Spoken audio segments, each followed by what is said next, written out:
একলা হাতে দোকান আর সংসার দুইটাই চালাই আর কেন চালাই আর আপনাকে ভাইয়া কি করে এইটাই আজকে কমো। অনেকেই এর আগে একটা ভিডিও দিছিলাম, অনেকেই কমেন্ট করছিলেন যে আপনি দোকান চালান কিন্তু ভাই কি করে। তো আসসালামু আলাইকুম, কেমন আছেন সবাই? আশা করি সবাই ভালো আছেন। আমিও আলহামদুলিল্লাহ অনেক ভালো আছি। এই তো এখন বাজে হইল গিয়ে সকাল 7:30 7:30 বাজে মুই দোকানে চলে গেছিলাম। তো আজকে রোদ উঠছে, রোদ উঠার কারণে দেখা যাইতেছে অনেক বেল হয়ে গেছে। তো এই তো মুই দোকানে বই একটু খাতাও সিলাইতেছিলাম, কারণ দোকানে ওরকম বেচা কিনা নাই, ওরকম চাপ নাই, যেহেতু মাদ্রাসা বন্ধ এই কারণে বেচা কিনা কম, আর বৃষ্টির কারণে বেচা কিনা কম।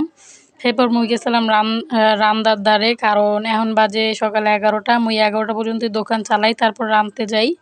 তো এই জায়গায় আমি রাঁধতে পড়ছিলাম। এই দেন চুলা ফুয়াইতে ফুয়াইতে আমার জান চলে যাইতেছে, কারণ হইতেছে গিয়া বৃষ্টির কারণে সব লাড়কিগুলো একবার তেনে রইছে, সহজে জ্বলতে চায় না, অনেকবার চেষ্টা করার পর জ্বলে।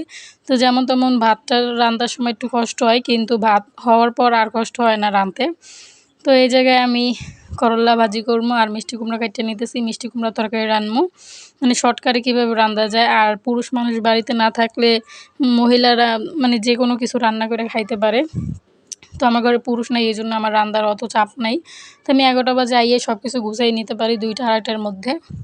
তো এই জায়গায় পাঙ্গাস মাছ ভাজা শেষ, এরপর মিষ্টি কুমড়ার তরকারি রান্নবো।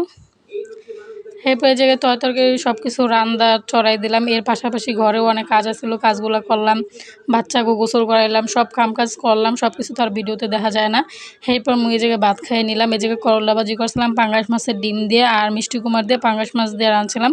তরকারি তরকারি কিন্তু অনেক মজা হয়েছিলে, আমার কাছে ভালোই লাগছে। তো এরপর তো একটু শুয়েছিলাম, তারপর আসরের আয়োজনের পরে আমি দোকানে গেছিলাম আবার, কারণ আসর আয়োজনের পরে গেলে একটু রোদটা কম পড়ে, দোকানে গরমটাও কম লাগে। এর লেগে আমি প্রত্যেকদিন আসর আয়োজনের পরেই যাই দোকানে। এই যে দোকানটা খুলে নিছি বিকালবেলা, তো খুললে এই জায়গায় বমু, তো মাগরিব পর্যন্ত করবো, বেশিক্ষণ করবো না, কারণ যেহেতু মাদ্রাসা পোলাপান নাই, তো ওরকম বেচা কিনা হইবে না। তো যাই হোক, মুই এই জায়গায় আবার কাপড় চোপড় ভিজিয়ে আনছিলাম, দোকান খুললে রেখে কাপড় চোপড়টাও ধুইয়ে নিমু। এরপর তো মোট দেখলাম যে সন্ধ্যাবেলা হিসাব করতে হয়েছি যে কয় টাকা হয়েছে। এইগুলা কিন্তু সব একদিনের টাকা না, 2-3 দিনের মিলাইয়া হয়েছিল 1800 টাকা সেদিন। আমার দোকানে বেশিরভাগে যে 2 টাকা নোট আর 5 টাকা কয়েনগুলোই বেশি হয়, কারণ আমার লক্ষ্মী কাস্টমারগুলা এইগুলোই বেশি দেয়। তো এই তো সন্ধ্যাবেলা আমি দোকানটা বন্ধ করে বাড়িতে চলে যাবো, মাগরিব আজানের লগে লগে দোকানটা বন্ধ করে দিছি।